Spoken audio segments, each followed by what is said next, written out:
March 18th, 2023. It's about 7 a.m., day 38. So I got two TVs I'm working with here. Here's Heather. It's chest and back, I believe she said today. And we'll have a motivational video in the background.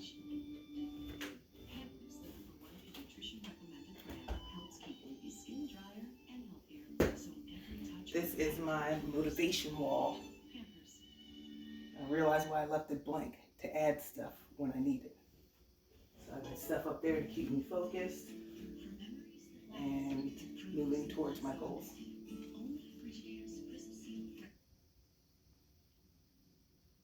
What's up? Welcome to today's chest and back workout. It's the middle of week 8 and we're still going strong. 3 rounds of each strength exercise today, followed by a single bodyweight exercise to make sure we really hit the spot. If you're ready, give me a... We're going to listen to a video by David Goggins, the interview. right now. AG1 is so much more than a greens powder. In one single scoop, Interwear's daily multivitamins, great probiotics. Hey everybody, I'm excited to share today's conversation with David Goggins with you. But prior to doing that, I want to warn you. The language used in this interview is very strong and there's profanity used throughout the conversation. David speaks in this interview like David speaks. And so if you have children that you don't want to hear very intense language, this would not be the interview for you to listen to or watch, and you can make sure that they're out of the room or anywhere around you when they're listening to it. Or if you yourself are offended by strong language like that, I just want to warn you as a friend that maybe this isn't the interview for you. If you can tolerate it or it doesn't bother you at all, it's going to change your life though. What's motivating you is the stories I'm telling you about what I did in my life. Once I stop living that, I'm no more. Yes. As a man looking at another man, you know when the man's done. I didn't want to win. I still don't want to win for some reason. I don't care about winning. For some, I just want to go the distance. The Hillary was very different than most of them. They had us on our feet the whole time. My stress fractures, I'm blown up. My legs were broken. I said, how? Now I was going to walk, but I can't keep it. So what I did was I cast it with duct tape. So I put the duct tape over the sock. But basically for 45 minutes, my legs were broken. And when they go numb, you don't feel it. And people say, why did you do that? It's either that or not becoming an ABC.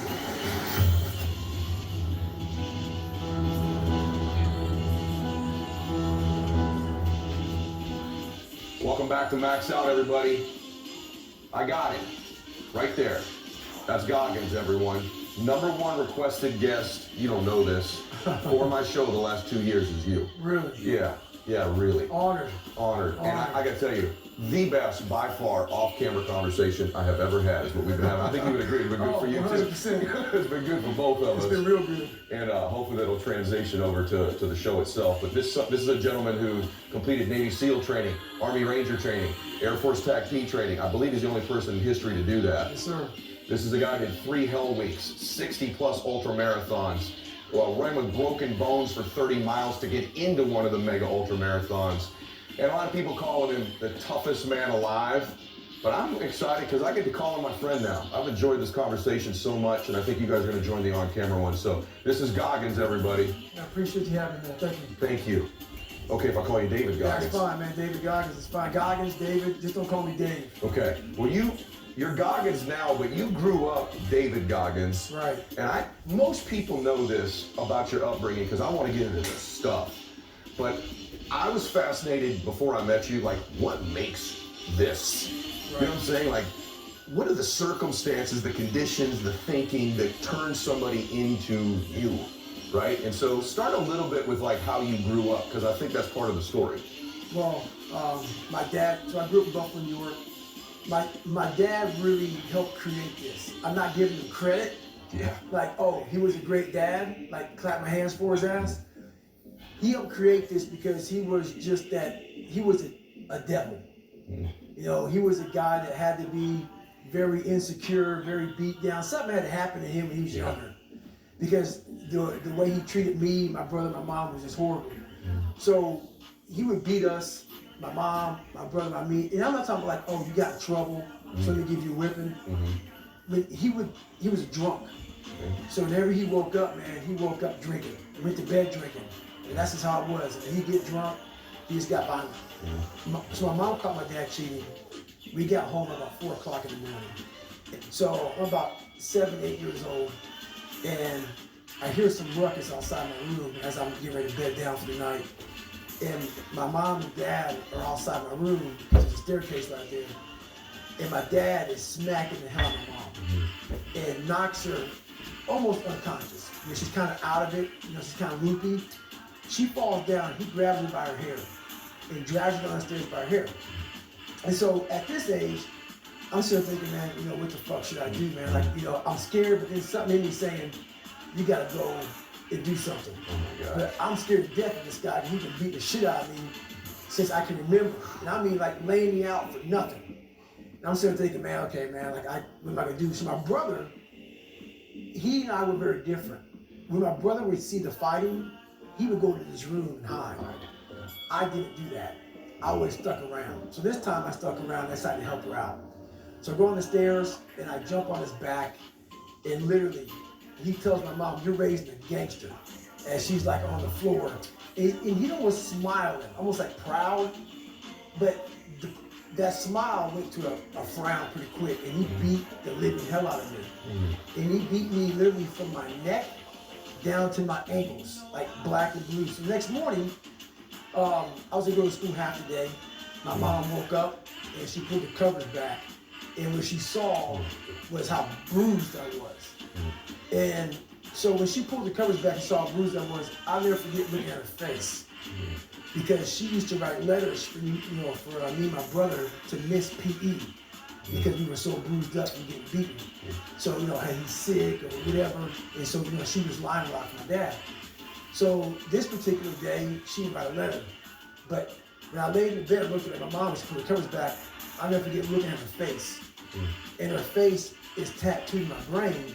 And why I say that, this past year, I got the VFW award for Americanism Award. And if you Google David Goggins VFW Award, I'm in front of 5,000 veterans. And I'm getting this amazing award. John McCain got it. And I'm up here thinking, I'm up here getting this award. This is amazing. It's for giving back and also having a great military career. And I can give this 6-minute long speech. And I'm up there, man, I'm talking, and I'm thanking people who helped me out. And I get to my mom, she's sitting back, you know, she's sitting right here on stage behind me. And I haven't cried in 30 years. I can't even picture it. Haven't cried in 30 years, I don't do that. And I turn around and say, and I want to thank my mom for not picking me up when I was knocked down, but teaching me how to get up. Because she never picked me up ever. And because her circumstances sucked. So anyway, I look back and I said that, and when I got done, I didn't even get a chance to say it. I looked at her eyes, and my head went right back to her face when she saw me bruised up. And that fucked me up. And for 58 seconds, look at the video, and you'll see me, my head's down, and I'm sobbing. And I'm in front of 5,000 vets. And the guy who was hosting the thing had to come up to me and like put his hand on my back. And I was just destroyed, overcome with emotion. And then 58 seconds go by and I get up and I deliver this speech. And so I tell you that because my life tattooed me. And so when I came from Buffalo, I was 8 years old. I didn't have one learning disability, I had several. But I hid all this shit. I never talked about my dad being crazy, or I couldn't read, I couldn't write. I got held back in my second grade. So now we moved. My mom now finds the courage to move to this small town called Brazil, Indiana. Was that beating the catalyst that made you leave? That was the catalyst. And that's probably why you flash back to that second. Right. Okay, I got you. So basically that next morning, so this is what happened. That beating happened, and maybe 2 days later, my mom's in the living room while my dad's in the kitchen talking to one of his girls.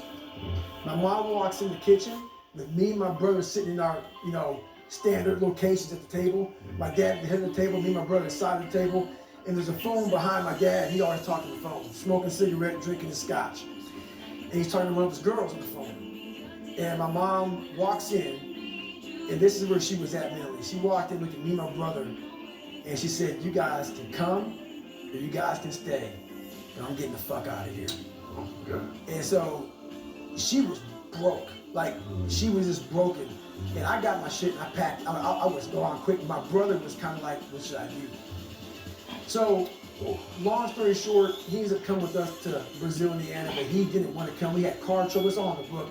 He had car trouble, all kind of shit happened. But we finally get to Brazil, Indiana. Let me jump in real quick. First off, when he says the book, everybody, I've read a lot of books. My favorite thing about you, obviously, there's this things we're going to get into in a little bit here that are just remarkable about you, that you've achieved. Actually, I don't think are remarkable about you. I think you found remarkable spaces in your own mind that other people could also find. Right. But I think it's remarkable you found them given these circumstances. Well said. But the book that he's referring to, guys, is Can't Hurt Me. And when you read this book, everybody, I'm telling you, these stories like he's telling them now, they jump. Like, I read the whole book in one day. Wow. And the reason is because I was so fascinated with you in the first place. But I think it's almost like a documentary into what can build somebody like you. But for me, people that are listening to this, especially you young people that are listening to it, and I know some of the language is strong, but I just want y'all to understand something. No matter what you're going through right now, whether you're 7 years old or 77 years old, those things don't define you. This man, what you're about to hear, is incredible. What he's turned himself into, from a dad who was in those conditions to, I think your mom was great, right? But you sort of said mom wasn't ever again completely herself after those situations, right?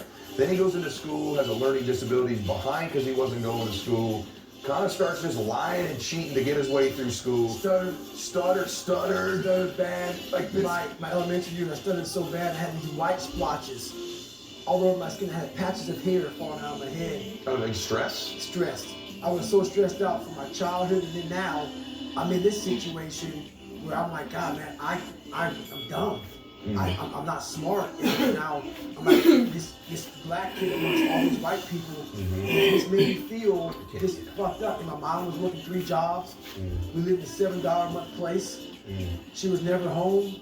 And I was like, but I didn't want to put my troubles on my mom. I'm Peter Davidson, because before 11 a.m., I like to keep it toned down and simple, just like Taco Bell breakfast. I'm liking this Before energy, that, sorry. my soon-to-be stepdad got murdered. One incident that really shocked my mind was, it was Christmas. So, picture everything I talked about. This is my 7th grade year. We're about to go out for, so Christmas break's about to happen. And so, here we are. We had elementary to junior high that rode our bus. And we pull up in front of the junior high school, and the bus lets out. But not yet. This kid who missed the bus, he missed the bus because he had some cookies for the bus driver. He goes over, and I tell the story because this story, it fucked me up so bad. And this kid, mom brought him to school, and I seen him pull up. I'm in the back of the bus. And I'm in the very back, right by the back wheel, facing the parking lot. The parking lot is probably 20 feet wide. And 15 buses are lined up, and we all open the bus doors at the same time we all get out. So the kid, I see him, the mom yells over, "You forgot something." He obviously forgot the cookies. He goes back, gets the cookies. I look forward, the bus moves forward maybe this much. Next thing I know, I'm hearing this lady screaming, top of her lungs, pulling like at her hair, just yanking at her hair, just screaming bloody murder. And I'm looking over at the same lady that called her little boy. I'm like, what the hell? And she's looking down under my tire. And so I see these things on my window, and I don't know what they were, but they were like little spots. So you know how the old bus school, the buses have little things you push and pull them down. I push them in, I look down, looking at her, and her face, her eyes are looking right down underneath my tire. And I'm like, what the hell is she looking at? So I look down, and this kid's head was this flat. And his eyes were bugged out of his head. And I tell you that story because almost exactly a year later, the same exact time frame, the day after Christmas, my mom's soon-to-be stepdad got murdered. Oh, God. So I tried to bury that, and now my 8th grade year, he gets murdered. And so what happens, I had to bring you back here to set the tone for what happened here. I want to understand what the hell you just said. You're telling me in the 7th grade you watched a young man get run over? I didn't see it. I saw the after. You saw the after of his Oh my. And so what I did, so I got off the bus, and this is what curiosity does to you. This is the dumbest thing I've done in my life. I'm walking now, so I have to go to the principal's office because I was like witness to this shit. So I'm in the principal's office sitting there, and the one thing I did was I looked under the bus. So I see this, and I look under the bus as I'm walking to the principal's office, and I see these little kids' shoes. Now, I'm telling you this because this shit is, it's about PTSD, and you know, so I already had it from my childhood. Now I'm in 7th grade, and I see this little kid's shoes like this big. He was an elementary kid, just twisted in. And I'm just like, what the fuck? And then literally a year later, the day after Christmas, a year later, my soon-to-be stepdad gets murdered. And I tell you that because I slept on my floor for probably, I don't know, 4 months to 6 months. Why? I was afraid to sleep in my bed for some reason. Don't know why. Some psychological fucking but I'm painting this picture for you to let you know where I was at. Yeah. So one time in my Spanish class, we had all of our notebooks that stayed in the class. Mm-hmm. So, and you know, obviously your name's on it. Yeah. You go get your notebook for class. And I always sat back in the back of every class, man. Because that's what it be. Just don't look at me, don't call on me. Yeah. I know shit. Open my notebook up to the first page, and on it was a noose, like a little hangman noose, with me hanging from it with the same thing, nigga, will kill you. And this is in the 90s. This is in the 90s. In 1995, the KKK marched in the 4th of July parade in Brazil, Indiana. Now, they weren't allowed to march, like, actually in the parade. They were allowed to march 100 or 200 feet behind them. My mom didn't know how bad my grades were. She never saw one report card. I hit everything from, and she didn't ask. She was so bogged down with life. And so I got away with a lot of shit because her mind was occupied. So it made me, honestly, a weaker person. So I scammed life. My mom helped me scam life for a while. But this time I couldn't scam life. I went the second time, took the ASVAB test, failed it again. And a week later, she got a letter in the mail from my high school. And I'm a junior in high school, and the letter says pretty much your son's gonna flunk out. He's missed 25% of school. Because she was always gone, so I didn't go to school. He's gonna miss school. And so he's gonna flunk out. So I was exposed once again. My mom goes, well, she read the letter to me, she put my bed, and her best advice was, guess what? You're gonna flunk out of school. That was it, in the conversation. So this is when I developed my accountability mirror. And This is awesome. I look in the mirror, and at this time, I didn't want to be the black kid in school. There's like 5 or 6 of us in school, and like 1,700 kids, something like that. And I made up a character to kind of like draw attention from color. Okay. And so what I did was I started to design haircuts. And one haircut I had was the old man. And I shaved my head up here just like this. You did this. I did this. And I would keep the hair on the side like an old man has. And one time I shaved my whole head and had a reverse part. So I had hair up here and it kind of zigzag. So I did things to be this cool, crazy, kind of like creative kid. You know, like Criss Cross came out this time, so I had my pants sagging but backwards. So my back pockets are here. I had a toothbrush. I was crazy, man. But I was a crazy cool kid in school. So I look in the fucking mirror, I see this letter, I'm fucked up, and I'm like, you know what, man, no one's coming to help me. Yeah. I remember back to what my principal said, 'cause I went to the principal when they wrote that shit on my car and in my notebook, and the best advice he can give me, God help his soul, was this. They're ignorant. They spell nigger Niger. And so but honestly, I talked to the guy as I wrote my book, and I have nothing wrong with Principal Freeman. I actually interviewed him for the book, and he was happy to interview. He's a good man. What the fuck you can tell some black, if you're a white guy in white society, we can tell me. You can shut down the fucking school and have a fucking damn. So I started talking to myself this way in this mirror. What the fuck is Principal? At that time, like, this is the best you can fucking do, Principal Freeman? That was my mind then, but in this mirror, it wasn't my mom, it wasn't Principal Freeman, it wasn't my dad, it was me. Because when nobody's coming back to fucking help David Goggins, that was my mindset now. And so with my non-spelling ass, I started getting these sticky notes and writing, "You're fucked up." And my mom wakes up like, "What is wrong with you?" I go, "Man, I have to change because I can't stay here. I can't." I looked at myself in the mirror and I was defeated. I go, look at myself. I'm like, who am I? So I'm defeated in this mirror. And I'm like, okay, I'm changing.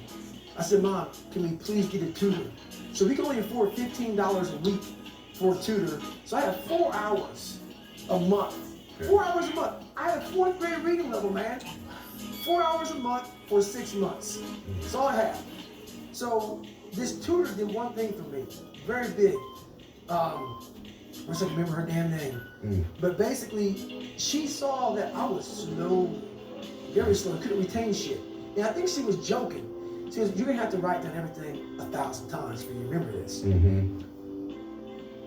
I have actually been a customer of BetterHelp for a little over 2 years now, and I was able to get matched up with a therapist in like 24 hours, 48 hours. They ask you questions about what you would like from a therapist, if there's any particular specialties that you would like. Me personally, I really prefer to have a black woman therapist, preferably not too much older than myself, and I was able to find that, and we have been inseparable ever since. That's my girl. And I've been working with the same therapist this entire time. It's been really wild. I took it as okay. Literally. Roger that. Okay. So I literally went to the store and I bought these spiral notebooks. And I started literally writing down, let's say it's a math equation, the same fucking math equation over and over and over and over again. When it came to a paragraph comprehension, I couldn't read the fucking paragraph and then remember it. So we had like, I think 25 Alexa, or stop. 30 paragraph comprehension. I had to write Alexa, down the stop. whole fucking thing. Wow. Like a whole paragraph, and you don't have much time to take the fucking test. But that's how I learned. Okay. So how I learned the Navy Dive Manual, it's like 1,000 pages of Navy Dive Manual. I got it a year in advance. Oh my God. And wrote the book out probably 14 times. Like the Boyle's Law, Child's Law, Gay-Lussac's Law, Dalton's Law, all these laws, but over and over, the whole manual. So it's not like, so now I've done it so many times, I can go back in my mind and say, okay, page 71 was Boyle's Law. And I can go back and just, Wow. and I'm looking at it right now, and I remember writing it down so many times that it takes me saying, okay, I got it. And I can write it down almost verbatim, so that's how I learned even to today. But the work ethic, people think I became this guy from running. Yeah.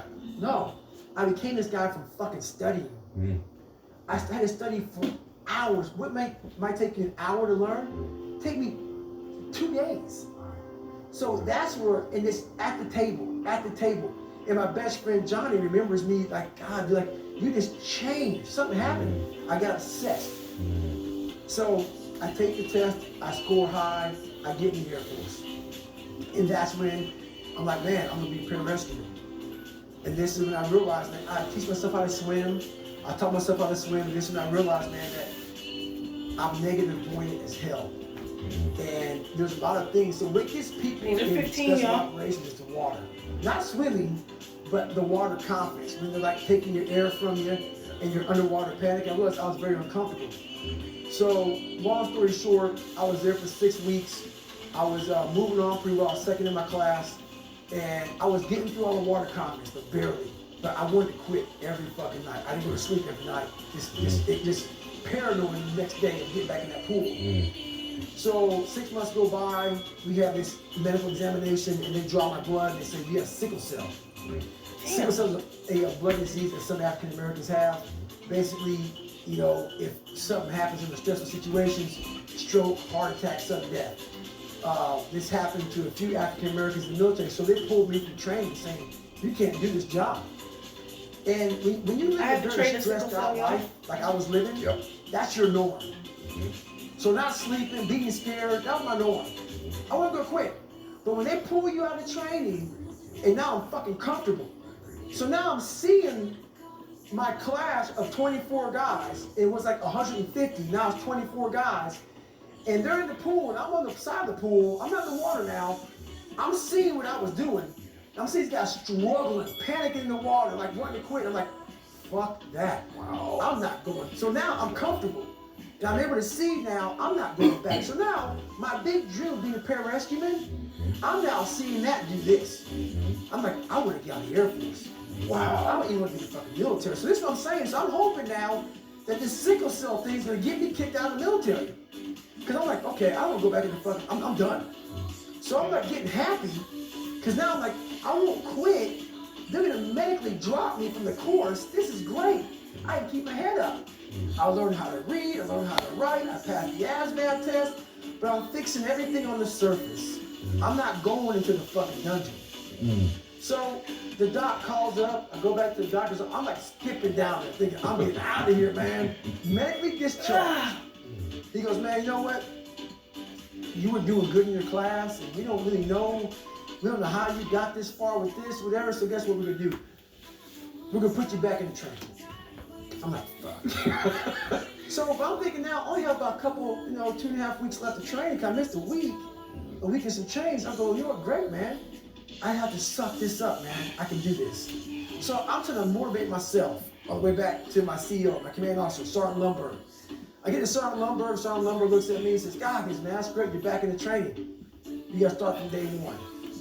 Because I'm that critical part of training.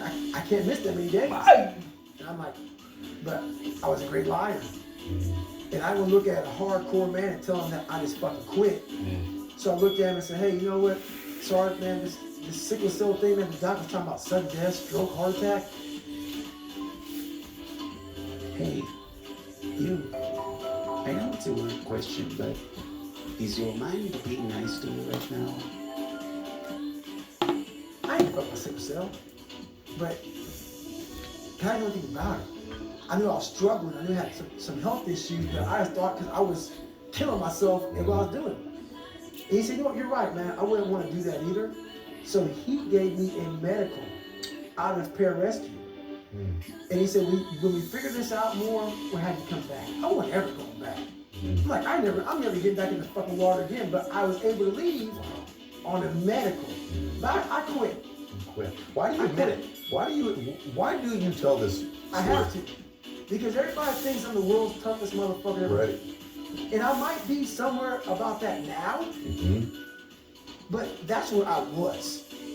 And I tell the story because if I just talk about I broke the pull-up record, I did all these fucking races, I went through SEAL training, I was in 3 Hell Weeks, Ranger School. I'm talking about all the badassery, like doing social fucking media. And I don't tell you that I was a fucked up kid. And I was scared as shit, and I was depressed and insecure, and all this shit. What good am I for anybody? Right. I'm a superhero. I'm a liar. I'm that now, but I wasn't born that. Yeah. I had to make myself into this shit. It's amazing to me that this, you won't accept it this way, but like this military icon, but not really like a social icon too. Like when people aspire to be tough and mentally tough. I mean, there are UFC fighters that when they win fights now, quote you in their post-conference interviews. I don't even know if you know that or not, but like, I'll watch it, they're like, Goggins says, seriously. So that guy kind of Sorry, I had to write bullshits his something way down out so I of the didn't military. forget. Right. Like that's staggering. I'm gonna look And up then that information guy, about you don't want me sickle jumping cell. ahead a little Is that a bit. trait? Then that Let me see if guy a trait does ends up anything. kind of living in an apartment, gains a ton of weight, And I wanna almost get David 300 Goggins. pounds, Yep. killing We're cockroaches as together. an exterminator. This is just crazy where we're gonna go right now. So- and then where we're gonna go after that's even more bananas. But go ahead, jump back. So what's funny though, so I get out of pararescue, so I go to a job called TACP. Just real quick about that. It's a great fucking job and the best job in the military, but I'm all poopy past now. I'm not pararescue. So I'm thinking TACP some weak ass motherfuckers. Right. TACP Right. Del Toro. is one of the best fucking jobs in the world. But my mind, once again, has me shackled, and I'm thinking I'm not a pararescue. So I'm like, TACP was a great job. I had great friends in it, and I did it pretty well. But I could have been so much better. My mind was once again hijacking me. So I get out, but from the time from 1994 to 1999 or 1998, I go from 175 pounds to 297. Not much education. 4.5 years in the military, I started spraying for cockroaches and making $1,000 a month. and I had an $810 apartment. So I'm scrounging, dude. Yeah. And so my life is hard. And but fuck it, I'm spraying for cockroaches from 11 o'clock at night to 7 o'clock in the morning, and that's my life. But once again, man, you can't lie to yourself. Mm-hmm. I can lie to you, and I can lie to everybody else, and I was great at it. But buddy, every fucking day, in that dirty mirror, that accountability mirror was no more. Fuck that accountability mirror, let's just fucking shake my head and go to work. But I saw my reflection every day. But I really didn't know how fat I was. I didn't really want to look at myself. But I was haunted.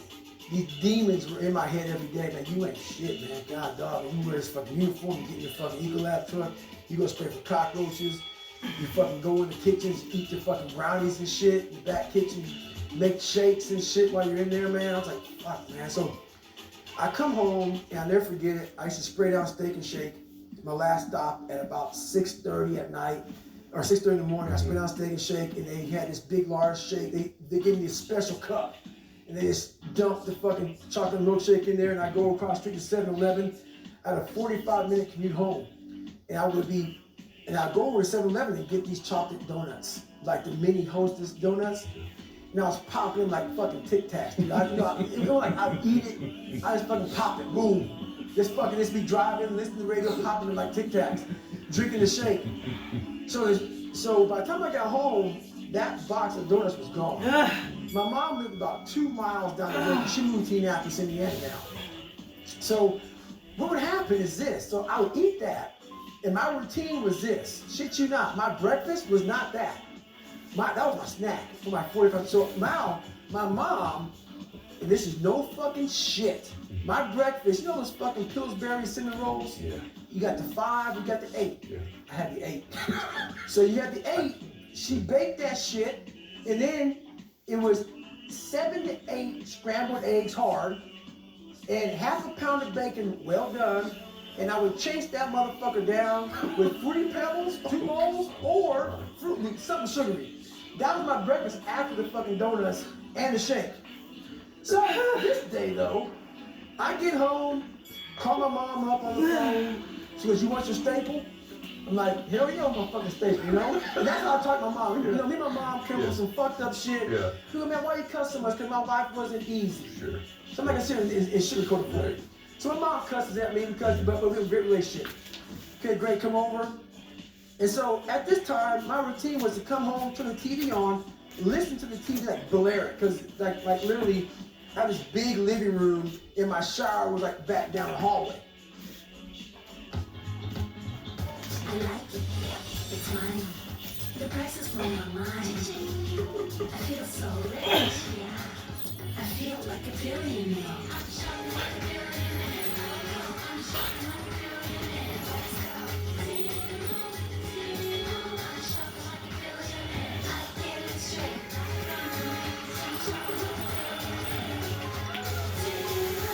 Download the Temu app and shop like a billionaire. Let's explore your future with Udemy. So I turned the TV on, like blur the TV, kind of like listening to it a little bit as I showered. I'm hearing Navy SEAL. Heard about him, knew about him, but now I want to come out and see what the fuck I'm talking about. I heard World's Toughest. So I come out and watch this documentary. I come out, I basically, I have my towel, and I have my shake down on the counter. I have this little fucking TV in this huge living room. So I'm looking at the TV, and I'm leaning forward, and I'm watching this shit, and it pretty much goes through first phase, second phase, and third phase, but they concentrate on Hell Week. But all I saw was the Pacific Ocean. Right. Water again. Dude, I saw nothing but water. More water than pararescue. And these guys are like going from this big class to this, it shows them quitting. And I see nothing but this jackhammer. Guys, snot bubbles and just rolling around, sugar cookies, and in and out of surf. And carrying these boats and logs. I'm like, fuck that shit looks evil. But guys, as they quit, I saw like their soul leaving their bodies almost on screen because this look came over me. And I imagine, I remember myself back in pararescue training, I bet that's how I fucking looked in front of that fucking Sergeant Lundberg. And I bet he could see in my eyes that I was basically quitting. He knew I was quitting. He just gave me a medical. That motherfucker knew it. As a man looking at another man, you know when the man's done. And I'm like, so I thought about something. I said, that motherfucker knew I was quitting, dude. He saved me and didn't want to tell me. He knew it. Because I could look at somebody now and say, okay, dude, you're good. But I know you're quitting. It ain't your fucking knee or your back or whatever. You're quitting. He saw that in me. I said, motherfucker, man. So now I'm watching these guys go through training. And it goes down to 22 guys left. And it was amazing how it ended. Because these words, I don't know them exactly, but it's in my book exactly. And this commanding officers at graduation, and these 22 guys graduate buds, SEAL training. And his commanding officers is dressed whites. He's up there, someone was skinny, fucking commander, fucking, but you can tell he's been through shit. Salty looking motherfucker. And he's looking hard, and his speech was amazing. He goes, we live in a society where mediocrity is often rewarded. And he looked down at the 22 men, and he says something about basically you all will test mediocrity. And he goes on to talk about this mediocrity and shit. And I just sat back and I said, God, man, I just want to be like these motherfuckers. I want to be, because now I was projecting myself in those chairs. I want, how do y'all feel like right now? And I go, I want to feel like you do. You 22 men, I want to feel like that, man. I said, I'm tired of feeling the way I feel every day. I'm tired of how I feel. I'm tired of lying to myself, lying to people, and just being some piece of shit. And I always knew in the back of my mind I could be something special. Yes. But I knew the work it was going to take was going to kill me. I was afraid of that. I was afraid of the brutality and the suffering I was going to have to endure. But I knew I could do something. But I'm like, I ain't trying to do that kind of work, man. I'm just not trying to do this. So I chose the path of least resistance. So now my idea is, it became so haunting and daunting on me, myself, that I said, I'm done. I'm fucking done. And I thought I fixed myself in the accountability mirror when my mom put the letter down on the bed. Nah. So now, at this point, I actually drive back to Buffalo, New York to see my dad. Haven't seen him in years. I've never heard this part. And no one knows about this. I didn't put this in the book even. So before I start this journey to be Navy SEAL, I go back to see my dad because I realize now I gotta fix some shit. I'm blaming everything. I gotta go back. You know how a lot of times, like, if you're a runner, your right knee may hurt, but it's not your right knee that hurts, it's your left hip. Yes. But we're concentrating on the right knee. I'm concentrating on all my shit. But I need to go back to the root of the problem, which is my dad. I gotta face the demon. I gotta go back and see what made him so fucked up to make me so fucked up. Why am I fucked up? So I go back and I go back in as an older man now. I'm in my 20s. I'm not a kid anymore. And I want to see this man and face him as a grown man, but still as a kid in my head. I was still a kid, but I was a grown man as my age. I went back and I realized he was the same man that he was. Still the same. Still the same. And I talked to him. He was still nuts. And but I had to go back and face that one more time, but to face it in a different way. How'd you do it different? I looked at him in a way, we never said sorry to one another, and he went off on my mom and my grandparents and all kind of shit. But I looked at him in a way that I realize now why you fucked us up. I had to almost be him to realize it's okay, brother. It's okay, because I realized that somewhere in your fucking life, something fucked you up. And you didn't deal with it. And so you put that shit on me, my mom, everybody around you. I'm gonna deal with my shit. So even though you gave me all this shit, you gave me a satchel of shit that I didn't deserve, and now I'm all fucked up, and people think I'm a fucking liar and I'm all fucked up. You gave me this. You created this fucking nightmare of Goggins. I'm gonna fix it though. So now I get it, I look at it, this is what I'm saying in my head. It's my favorite thing you've ever said right now. And I love all of it, but that's my favorite thing. I've never heard that. I want to fix it now. So I must take it. I take all this shit, it's mine. I'm gonna fix all this shit. But I know if you fix shit, people want to find peace immediately. And this is where people don't like me. I don't believe that shit. You can find it through fucking yoga and all this other bullshit. I stretch out a lot and I believe in yoga and all this is great, but you can find it in some fucking room. You're gonna find peace from going to war with yourself, because we all got shit. We all got shit. People look at me the reason my story resonates with people, because I don't hide. I'll tell you exactly the fuck I am. I will admit to it. People are great at hiding. So they want to just find peace. No, you gotta take your shit, fix whatever's fucked up in you. Don't just shove it under the rug. Fix it, and then you'll find some peace later after you fix some shit. So now I'm realizing this. I go home, several months go by, and now I'm like, okay, here we are. It's time to be a Navy SEAL. I start calling these fucking recruiters, man. And when you're 297 pounds and you have prior service, man, recruiters laugh at your ass, dude. Right, and you're not 22 years old. I'm 24. Right. And so I'm fat, I'm Right. out of shape, and I know this. And so I finally, after 2 weeks of calling recruiters, I found this guy named Steven Saljo. And Steven Saljo says, come on in the office.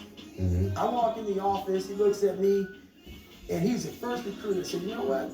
Damn, you're a big fucking dude, man. You want to be a SEAL? I said, yeah, but he didn't give me the look of like, you can't do it. He gave me the look of, let's go weigh you. He weighed me, 297. He went through his little chart, started writing all this shit down.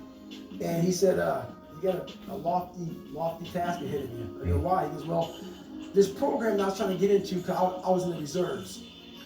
And I was going to go from the reserve program to an active duty SEAL. So this program was shutting down. And I was going to be in the last class, like 1 or 2 classes left before it shut down. So I had about 3 months to get the weight standard. 100 pounds at 3 months. 106 pounds. So the standard for a 6'1" person back then, 6'1", I forget what it was 191. And I was 297. So I pretty much said, fuck this pretty much can't work for me, man. This is impossible. So I go back to work spraying for cockroaches and I hit the mother load. Like I hit the mother load of cockroaches, rodents and everything. And I go out to the dumpster and these animals, I was like, fuck, I'm done. So I quit my job. Right there, actually the boss had to come to my office. I quit. The boss had to come looking for me to get the truck back. I left work, so he had to come to my house. I didn't even go to work again. So all these restaurants, I had the keys to them all, the fucking alarm codes. All the keys were in the fucking truck. Like he had to come by, knock on my door and say, but he brought some friends from God 297 pounds. Like, Right, big dude. I need some fucking backup. Dude, right. I'm like, here, dude, I'm out. And so I had now started my journey, and so now like I'm losing the fucking weight. But my first run was 4 miles. That's what you had to run that day on your plan. That was my plan. As I'm driving the truck back home from quitting my job, I drive home, I get my shoes on, and I run a 1/4 mile. Come home crying. You stopped at the 1/4 mile. Yeah, walk back home. I was exhausted. Cause I haven't run in like years. You're sucking down. I remember, I remember back when I was 175. Running was easy. I was one of the fastest runners in class. So now, it's just hard, man. I'm fat, I'm out of shape. And I was just defeated because now, I was 175. I was in good shape. And I got myself into a bigger hole now. And now I gotta lose this weight and I gotta take the ASVAB again to get in the Navy. So I gotta take that, so I took that fucker 2 more times. Because the first time I passed it, but I had to get a 50 on mechanical comprehension, so it was like 10 different sections. Had to get a 50, I got a 44. You can only get a waiver for 5 points. So I had to take it again, and guess what happened? It's in the book really well. It's exactly what happened. I take the ASVAB test, and I took it, and now they have computers. Back when I took it the first time, it's like all like Scantron shit. So now I see a computer, so now I'm figuring out, oh my God, it's on the computer. So I take it, and the sergeant in charge of the ASVAB test isn't supposed to tell you what you got. So I take it for my second time in my last time. They're not gonna let me take it again. So I'm now down to 215 pounds, I'm losing the weight, but now I take the ASVAB test for the second time to get in the Navy. As I leave, I get out to my car, and I'm like, this is my life, man. I gotta find out if I got this fucking test. Because usually it takes 2 days to get the results back. But they get it immediately. Once you hit send, that guy gets it right there. So I'm like, fuck that, man. I go back in. I go, hey, man, can you please? He goes, man, this is fucking military protocol. I'm not breaking it for you. I'm like, people are still taking the fucking test. I'm like crying. I'm like, man, you don't understand what I've been through. I'm like, this is my life. Please, I'm begging this guy, please let me know what I got. So he scrolls through, he sees David Goggins, he goes, yeah, 65. I go, great. I don't care about that. Mechanical. That was my overall score. I go, when I get a mechanical, he goes, you're asking a lot from me, man. I go, please, man, like, I have to get a 50 on mechanical. He scrolls over, I got exactly a 50. Have you seen The Pursuit of Happiness? How that motherfucker, when he runs up the stairs and gets a job, and like the hair stands on the back of your neck because he worked so hard to get this shit? When I left that ASVAB and it's nighttime, I'm getting my car, it felt like that. Did it? Something came on, it felt like I truly accomplished. You know, I passed it before, but now I know I'm all in. That's good for me to hear, for people to hear, because I have a hard time picturing you celebrating anything. And so that's good to hear that it's something. Hard time picturing you celebrating anything. You celebrated that. You know what's funny? I haven't celebrated since then. Like what? Why did we choose Safelight? We were I loading wouldn't our even thought SUV that. when crack. Safelight came right to Like us. he's just so miserable when he doesn't celebrate? Is that what he's trying to say? Replacement we could trust. That service. Anyway, y'all, Safe like repair, safe like yeah, today was a good workout. Focus. These videos help me focus. I'm saying Because I need it's like motivation. to start the war. So I'm gonna keep this Without up. that, the celebration was I can I want y'all to start do the something war. today positive for your It wasn't mind, that I won the war. your body, I can start your soul, and for someone else. That's Y'all take what made care. me